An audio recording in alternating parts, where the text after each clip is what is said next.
Sektor pelancongan Labuan merekodkan prestasi positif tahun ini. Perinciannya kita bersama Harji Jack. Harji? Wilayah ini merekodkan kehadiran lebih 1 juta pelancong sejak Januari hingga Oktober lepas. Ini membuktikan keyakinan terhadap Labuan sebagai destinasi pelancongan selain keberkesanan pelbagai inisiatif promosi dan pembangunan produk berkaitan. Keunikan pelancongan berasaskan alam semula jadi, sejarah dan kebudayaan menjadi tarikan utama kepada pelancong domestik dan antarabangsa. Selain itu, penganjuran 4 acara bertaraf antarabangsa turut memangkin sektor pelancongan Labuan. Ini termasuk Cabaran Sukan Laut Antarabangsa Labuan, Festival Flora Borneo, Remembrance Day serta Festival Kesenian Borneo. Labuan telah pun melaksanakan 100% program-program, aktiviti yang telah pun digariskan di bawah bidang kuasa Perbanan Labuan, di mana kita telah pun menganjurkan program-program utama yang antara program-program ini yang menyumbang kepada jumlah kemasukan pelancong yang sangat ketara.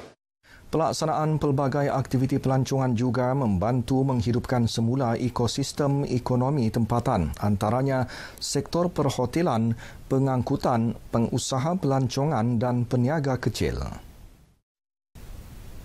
Pelaksanaan kelas hibrid di Sekolah Menengah Kebangsaan Mutiara berhasil menjadikan proses pembelajaran lebih fleksibel, interaktif dan berfokus. Ia selaras keperluan pendidikan abad ke-21.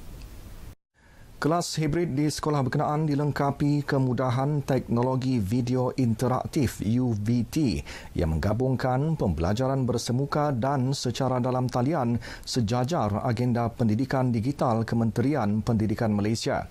Menerusinya, sesi pengajaran dan pembelajaran dapat dilaksana dengan lebih berkesan melalui kerjasama guru merentas kelas tanpa menjejaskan kualiti pengajaran. Satu yang amat baik yang perlu diberikan contoh dalam proses pembelajaran tadi, kita dapat lihat bagaimana yang kita lihat usaha bersama antara guru daripada kelas-kelas lain, tetapi proses pembelajaran dapat dilaksanakan oleh mungkin kelas yang pertama tadi mempunyai kepakaran dalam bidang tersebut dan dapat berkongsi kepakaran itu untuk mengajar kelas dia, dan juga kelas-kelas yang lain yang dilaksanakan secara hybrid tadi atas talian. Beliau ditemui ketika melakukan tinjauan di Pusat Program Pendidikan Khas Integrasi PPKI sekolah berkenaan. Dan ini usaha Majlis Agama Islam Wilayah Persekutuan Mawib membantu asnaf di Labuan. Sehingga kini 8.2 juta ringgit bantuan pembangunan modal insan dan lebih 426,000 ringgit bantuan keusahawanan sudah diagih. Timbalan Pengurus Mawib Labuan Muhammad Razali Matusin memaklumkan agihan bantuan pembangunan modal insan itu merangkumi 5.3 juta ringgit bantuan persekolahan selain hampir 3 juta ringgit bantuan pelajaran dan persediaan ke IPT. Inisiatif tersebut bukti kesungguhan Mawib memastikan golongan asnaf tidak tercicir daripada arus pendidikan, termasuk peluang melanjutkan pelajaran ke peringkat lebih tinggi demi masa depan lebih terjamin. Dalam aspek keusahawanan pula, 84 usahawan asnaf berjaya dibantu menerusi bantuan insentif modal perniagaan. Ia bertujuan memperkasa keupayaan ekonomi asnaf agar mereka mampu berdikari dan menjana pendapatan secara mampan. Selain bersukan, pertandingan Carrom tertutup Carrom Clash anjuran RTM Labuan turut bertujuan memperkukuh hubungan antara kaki tangannya. Program ini berjaya menghimpunkan 28 warga kerja RTM Labuan dalam suasana santai dan mesra.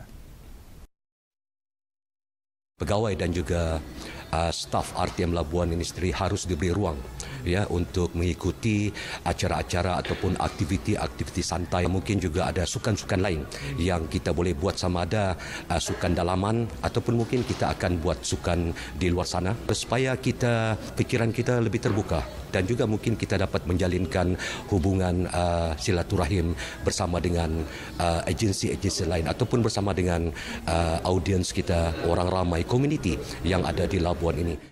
Johan kategori lelaki dimenangi wakil daripada unit berita dan kejuruteraan iaitu Hafiz Sami dan Jiroh Sabalah, manakala Johan kategori wanita pula menjadi milik Evondia Christie dan Susilawati Sokiman.